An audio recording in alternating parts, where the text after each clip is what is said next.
Hello बच्चों, कैसे हो आप लोग। आज इस वीडियो में मैं आपके साथ डिस्कस करने वाला हूं कि आप जो भी एग्जाम प्रिपेयर करते हो, वो नीट की हो या जेडबल की, तो ये 2 साल के जर्नी में और इवन आप रिपीट कर रहे हो, उस जर्नी में आपको पढ़ाई पे फोकस कैसे रखना चाहिए, या अगर फोकस नहीं कर पा रहे हो, कुछ प्रॉब्लम्स आ रही है आपको, तो ये प्रॉब्लम से कैसे बाहर निकलना है।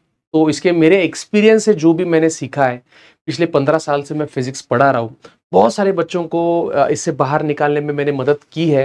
या फिर मैं समझता हूँ कि मेरा थोड़ा एक्सपीरियंस अगर काम में आ सकता है किसी को, तो मैं वो जरूर शेयर करना चाहूंगा आपसे। तो स्टूडेंट्स यूजुअली हर टीचर के पास जाके ये कभी ना कभी तो एक्सप्रेस करते ही है कि सर, कि जब आप बात करते हो या कोई किसी दिन बहुत ज़्यादा पढ़ाई हो जाती है, बट वो कंसिस्टेंसी मेंटेन नहीं हो पाती है, बीच में लो फील होता है। कभी बहुत अच्छी पढ़ाई होती है तो कभी पढ़ाई करने की मतलब इच्छा नहीं होती है। इसके बहुत सारे रीजंस हो सकते हैं। तो सबसे पहले क्या क्या रीजंस हो सकते हैं जिससे हमारा फोकस डाइवर्ट होता है, उसके ऊपर थोड़ी बात करते हैं कि हमारा फोकस डाइवर्ट होता क्यों है। तो आप भी, आपको आपके भी जो पॉइंट्स है, तो वीडियो के कमेंट सेक्शन में आप पोस्ट करो कि आपके क्या क्या वो रीजंस है जिसे आपको डिस्ट्रैक्शन होता है या फोकस कर नहीं पाते हो। शायद मुझसे अगर वो छूट जाता है तो उसके ऊपर भी मैं एक वीडियो बनाने की कोशिश करूंगा।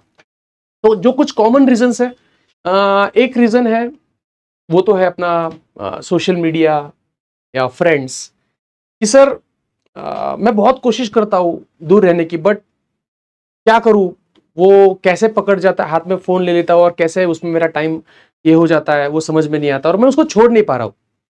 ये एक बहुत बड़ा प्रॉब्लम, बहुत कॉमन प्रॉब्लम है और ये बड़े लोगों में भी देखा जाता है। हर एक जन डिसाइड करता है कि मैं फोन का यूज कम करूंगा, बट वो नहीं हो पा रहा है।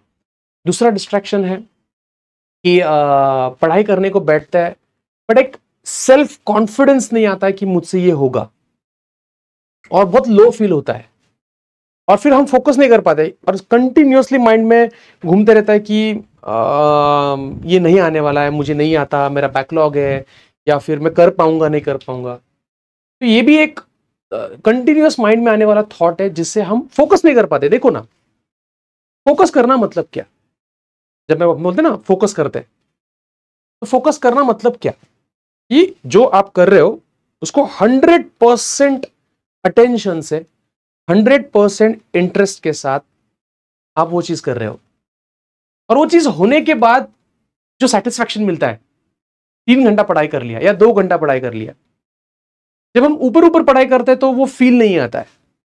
और जब पूरा अटेंशन के साथ, पूरा है ना, हैप्पीली करते हो, तो एक अलग सेटिस्फैक्शन मिलता है जिससे हमारे रिजल्ट्स में वो दिखाई देता है। देखो, कोई भी चीज फोकस से हुई है या नहीं हुई है, ये रिजल्ट से समझ में आता है। अगर रिजल्ट्स अच्छे आ रहे हैं तो समझ लेना कि क्या वो चीज आपने फोकस के साथ की थी। ये एक रीजन है। डिस्ट्रैक्शन के ये भी रीजन हो सकता है, फ्रेंड सर्कल हो सकता है कि सर मैं बहुत कोशिश करता हूं बट मेरे हॉस्टल में मेरे फ्रेंड्स हैं, जिसकी वजह से मैं पढ़ाई नहीं कर पा रहा हूं, मैं फोकस नहीं कर पा रहा हूं। या फैमिली में कुछ प्रॉब्लम्स होते हैं, कुछ बच्चे आते हैं वो बोलते हैं कि सर मेरे घर में वो सिचुएशन नहीं है, थोड़े फैमिली प्रॉब्लम्स चल रहे हैं, फाइनेंशियल प्रॉब्लम्स चल रहे हैं, जिसकी वजह से सब डिस्टर्ब हुआ है, तो इसकी वजह से मैं फोकस नहीं कर पा रहा हूँ। या और एक रीजन हो सकता है पीयर प्रेशर। सर एग्जाम में भी मैं सब प्रिपेयर करके जाता हूँ और पेपर हाथ में आता है तो एक प्रेशर आ जाता है सर, दोस्तों का, कंपटीशन का, मैं कर पाऊंगा नहीं कर पाऊंगा, तो वहां पर भी एक डिस्ट्रैक्शन हो जाता है, फोकस नहीं कर पाते। और एक रीजन है डिस्ट्रैक्शन का, और वो है ओवर थिंकिंग। सर मैं बहुत ज्यादा ओवर थिंक करना शुरू कर देता हूं, मतलब हम ऐसी ऐसी चीजों के बारे में ओवर थिंक करते हैं जो आज हमारे सामने नहीं है।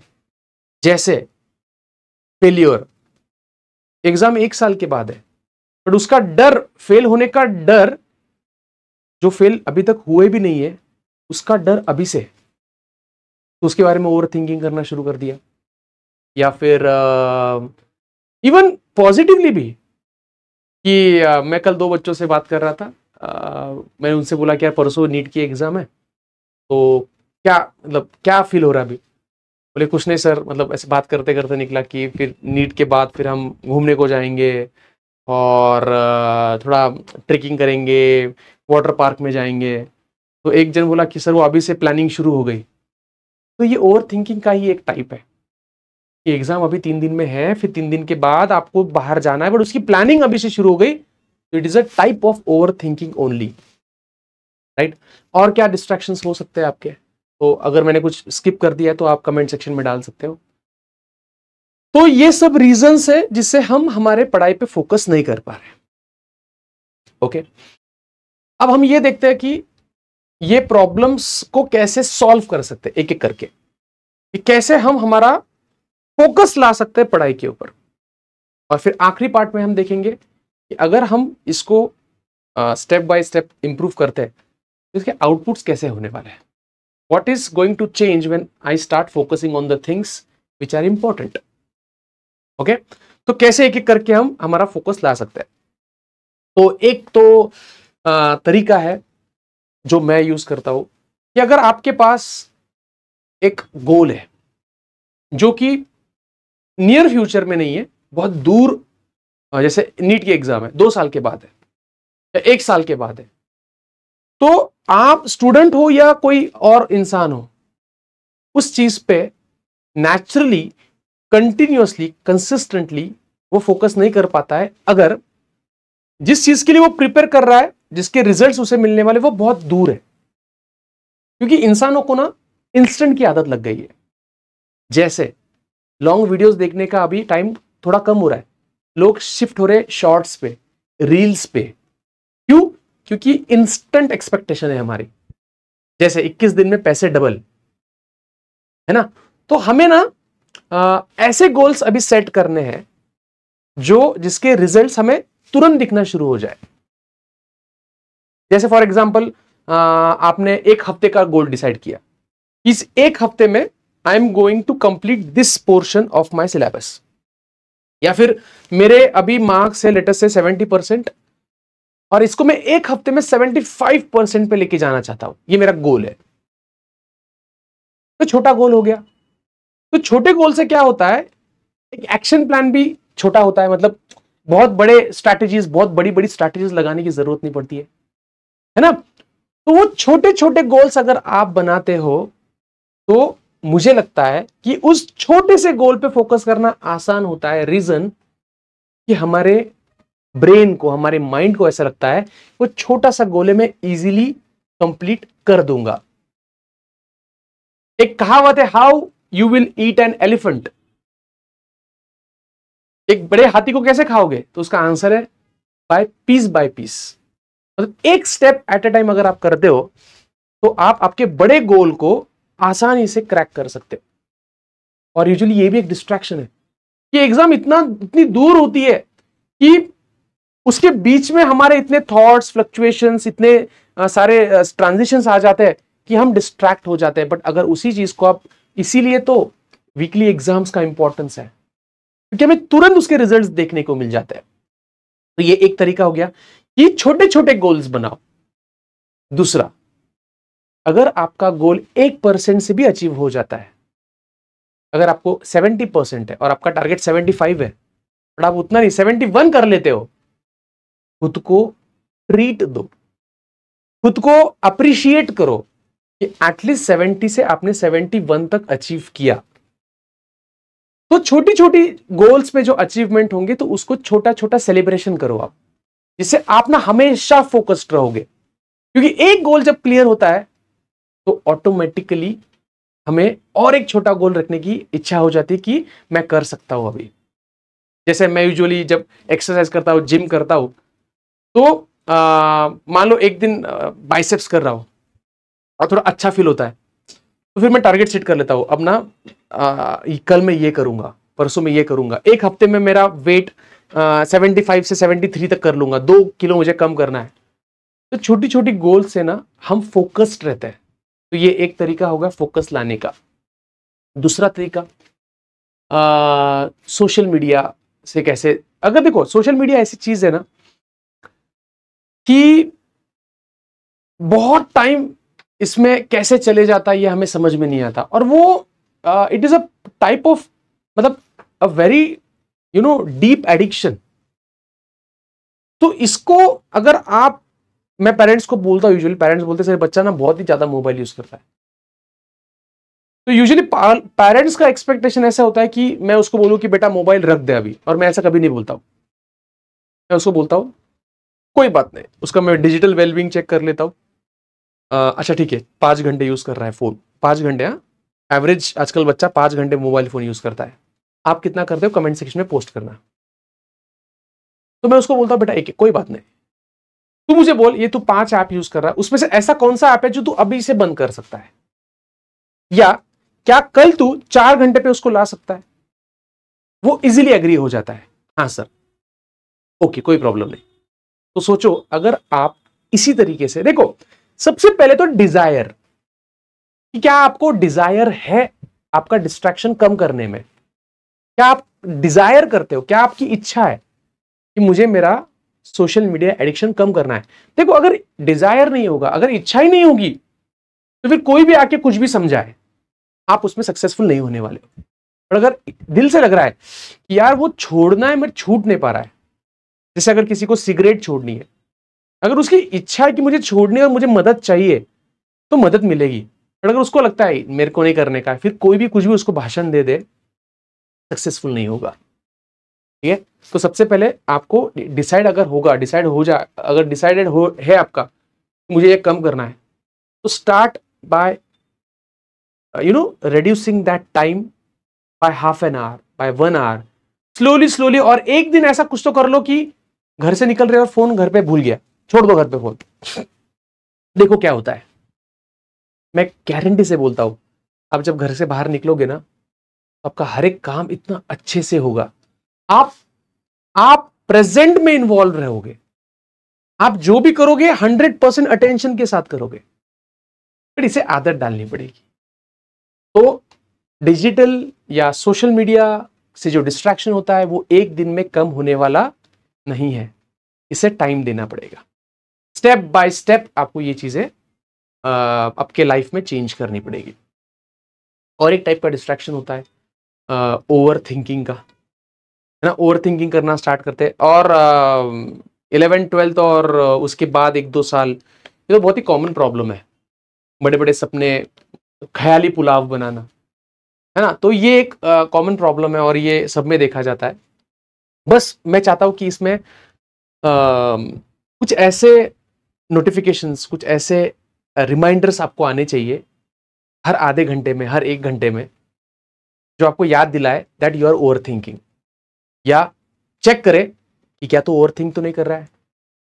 तो मुझे बताओ, अगर आपको एक ऐसा असिस्टेंट मिल जाए जो आपको हर आधे घंटे में रिमाइंडर दे, सर क्या आप ओवर थिंक कर रहे हो, तो will it be helpful to you? Obviously helpful होगा ना, क्योंकि यार मैं सोच रहा हूं, क्योंकि ओवर थिंकिंग में जब चले जाता हूं तो मैं भूल जाता हूं, टाइम टाइम मेरे लिए मायने नहीं रखता। मैं उस ओवर थिंकिंग, उस दुनिया में चले जाता हूं और उस दुनिया में रहना शुरू हो जाता है, बराबर। बट सोचो ना, अगर मुझे हर आधे घंटे में मेरे को असिस्टेंट मिल जाए जो मुझे बोल रहा है सर ओवर थिंकिंग कर रहे हो क्या आप, मैं बोलूंगा अरे हाँ यार, चलो सर वापस वापस काम को लगो। फिर आधा घंटा काम कर दिया, फिर ओवर थिंकिंग कर रहा हूं, फिर वो मेरा असिस्टेंट बोल रहा है सर ओवर थिंकिंग कर रहे हो आप, बोला हाँ यार, हाँ ओवर थिंकिंग कर रहा हूं, फिर से वापस। पर ऐसे करते करते मेरी जो ओवर थिंकिंग की आदत है वो धीरे धीरे कम होगी, क्योंकि वो भी एक आदत है और इंसान आदत से मजबूर होता है। तो वो आदत आपको एक दिन में आप निकाल नहीं सकते। बहुत बहुत बड़े लोग होते हैं जो एक दिन में अपनी आदत को बदल सकते हैं, बट हम जैसे साधारण लोग हमारी आदत एक दिन में बदल नहीं सकते। तो उसको हमें बदलने की प्रक्रिया शुरू करनी पड़ेगी। तो आप इसके लिए छोटे छोटे रिमाइंडर्स डाल दो, नोटिफिकेशंस डाल दो। जैसे मैं ना यूजुअली पानी पीना भूल जाता हूं, तो मैं ना मेरे मोबाइल में नोटिफिकेशन है ड्रिंक वाटर बोल के, फिर मैं कभी कभी मेरे हाथ में रबर बैंड बांध लेता हूं। तो वो रबर बैंड मेरे लिए रिमाइंडर होता है कि जब भी मैं वो रबर बैंड को हाथ लगाता हूं, तो ये मेरे लिए रिमाइंडर है कि काम पे फोकस करो। या मैं कोई भी चीज अगर फोकस के साथ करना चाहता हूं तो कुछ रिमाइंडर्स लगा के रखता हूं कि वो चीज मुझे रिमाइंड करेगी कि मुझे ये करना है। तो आप ओवर थिंकिंग से बचने के लिए आपकी आदतें बदलो, है ना। या फिर अगर आपको एक आदत है यूट्यूब बार बार बिना काम काम भी नहीं फिर भी खोल दिया यूट्यूब। आप देख रहे हो आजकल लोग कुछ काम नहीं, ऐसे खड़े हैं तो सिर्फ खड़े नहीं रह सकते हो, ऐसे मोबाइल निकालेंगे, बस ऐप खोलेंगे, कभी कभी सिर्फ ओपन करते बंद करते क्लोज करके रख देते, फिर निकालेंगे, फिर बटन निकालेंगे, स्क्रॉल करेंगे इधर उधर, तो वही फोटो बार बार देखेंगे, है ना। तो आदत लग जाती है, तो आदत को ब्रेक करना पड़ेगा। कैसे ब्रेक कर सकते हो? तो जो आप बार बार आप किसी भी ऐप को अनकॉन्शियसली ओपन कर लेते हो ना, आपको क्या करना है पता है? वो ऐप बहुत अंदर जाके छुपा के रखना है। जैसे मैंने क्या किया है, मैं दिखा भी सकता हूं कि YouTube जो है ना वो स्क्रीन पे रखा ही नहीं है। YouTube स्क्रीन ऊपर करने के बाद लेफ्ट में करने के बाद एक फोल्डर है, उसके अंदर YouTube का आइकॉन डाल दिया है कि अगर मुझे देखना भी हो तो बहुत अंदर जाना पड़ेगा। तो यूजुअली ना मैं YouTube देखना भी धीरे धीरे मेरा कम हो गया है। तो आपको आपकी आदतें ऐसी बदलनी पड़ेगी और कॉन्शियसली डिसीजन लेके बदलना पड़ेगा। और डिस्ट्रैक्शन के कुछ रीजंस होते हैं जिसको हमें हमारे पॉजिटिव्स में कन्वर्ट करने हैं। एक है कुछ फैमिली प्रॉब्लम्स होती है, कुछ फ्रेंड्स के प्रॉब्लम्स होते हैं, कुछ रिलेशन प्रॉब्लम्स होते हैं, वो भी एक डिस्ट्रैक्शन का बड़ा सोर्स है। तो उससे कैसे सुधरे? तो इसके दो तीन तरीके हो सकते हैं जो मुझे लगता है मैं आपके साथ शेयर करता हूँ। शायद मैं गलत हूँ, मैं कोई एक्सपर्ट नहीं हूँ इस चीज़ का, बट जो कुछ सालों में मैंने जाना है वो मैं बस शेयर कर रहा हूँ आपके साथ, ठीक है। डिस्क्लेमर, मैं कोई एक्सपर्ट नहीं हूँ, ठीक है, बट आप ट्राई करके देख सकते हो। अगर आपको मान लो आप जिस हॉस्टल में हो और आप पढ़ाई कर रहे हो और आपका फ्रेंड सर्कल है जिसकी वजह से आपको थोड़ा सा डिस्टर्बेंस हो रहा है, तो अगर वो आपके फ्रेंड्स हैं और अगर आप उनको डायरेक्टली बोलते हो यार दोस्त थोड़ा सा मुझे ना पढ़ाई पे फोकस करना है और मुझे डिस्टर्ब हो रहा है, पोलाइटली बोलो, रूडली मत बोलो, और अगर वो आपका दोस्त है तो वो समझ जाएगा। और अगर आपका दोस्त नहीं है तो भाई आप एक तो आप रूम चेंज कर दो या उसको रूम चेंज करने के लिए बोल दो, क्योंकि भाई ये सवाल आपके लाइफ का है। और ये कुछ साल होते हैं ना 12th के बाद के, 11th 12th और आगे के 2-4 साल, ये कुछ साल होते हैं अपनी लाइफ को बनाने के लिए। फैमिली को तो बोल नहीं सकते ना भाई घर से निकल जाओ या मैं घर से निकल जाता हूं, बट अगर आप कन्विंस करते हो सामने वाले को, मैं मेरी स्टोरी बोलता हूं मैं क्या करता था, अगर मुझे पढ़ाई करनी और डिस्टर्ब हो रहा है तो मैं ना यूजुअली थोड़ा गुस्सा हो जाता था कि गुस्से में कभी 1-2 पेज फाड़ दिए नाटक करने का कि जब मैं पढ़ाई नहीं करता, या फिर ये मेरा तरीका था, आपको ऐसा करने की जरूरत नहीं है। मैं थोड़ा सा मेरा एक्सप्रेस होने का तरीका था कि मुझे पढ़ाई करने दो, मैं गुस्सा होता था। धीरे धीरे घर वालों को समझ में आना शुरू हो गया और फिर उसके बाद मैं झूठ नहीं बोलूंगा, मैं जब पढ़ाई को बैठता था हमारे पूरे घर में सन्नाटा होता था। मतलब चम्मच भी उठाने के लिए एकदम मुझे याद है घर वाले बहुत केयर लेते थे कि बच्चा पढ़ाई कर रहा है, 11th 12th की बात कर रहा हूं मैं, बच्चा पढ़ाई कर रहा है, घर पे डिस्टर्बेंस नहीं है। ये मुझे बोलना पड़ा। देखो हमारे माँ बाप, हमारे भाई बहन, छोटे भाई बहन इंसान है, उनकी भी एक लाइफ है, उनका भी एक पर्सनल लाइफ है, वो भी अपने काम करना चाहते हैं। बट अगर हम उनको रिक्वेस्ट करते हैं, कन्विंस करते हैं, अपने ही लोग हैं ना, तो धीरे धीरे कुछ चीजें, देखो मैं ये नहीं बोल रहा हूं आपकी प्रॉब्लम्स 100% सॉल्व हो जाएगी, बट आप मुझे सच बताओ 50%, 10% तो हो सकती है ना प्रॉब्लम सॉल्व। तो आपको अगर वो डिस्ट्रैक्शन का आपका रीजन है तो आपको उनको बताना पड़ेगा कि भाई ये ऐसा ऐसा है और प्लीज मुझे हेल्प करो, तो वो जरूर आपकी बात मानेंगे, बट इसके लिए बोलना पड़ेगा। बहुत बच्चे मैं देखता हूँ बात नहीं करते घर वालों से, बात करनी पड़ेगी आप, ठीक है। तो ये कुछ तरीके हैं जिससे आप आपके डिस्ट्रैक्शंस कम करके आप पढ़ाई पे या आपके काम पे फोकस कर सकते हो। अब मुझे बताओ, आपके काम का फोकस जब बढ़ेगा तो क्या होने वाला है at the end? At the end जो काम आप मान लो 5 दिन में कर रहे हो वो 3 दिन में खत्म हो जाएगा। सिर्फ 3 दिन में नहीं, तो वो अच्छे से खत्म होगा। वो तीनों दिन आप एंजॉय करोगे, आप फ्रेश रहोगे। तो इवेंचुअली क्या होगा? तो इवेंचुअली आप जो रिजल्ट्स चाहते हो, जो बदलाव चाहते हो, वो बदलाव आपको दिखेगा। तो बहुत डिफिकल्ट नहीं है। देखो इंसान है तो इंसान में ये जो प्रॉब्लम्स है वो कॉमन है और उसके सोल्यूशन भी बहुत सिंपल है।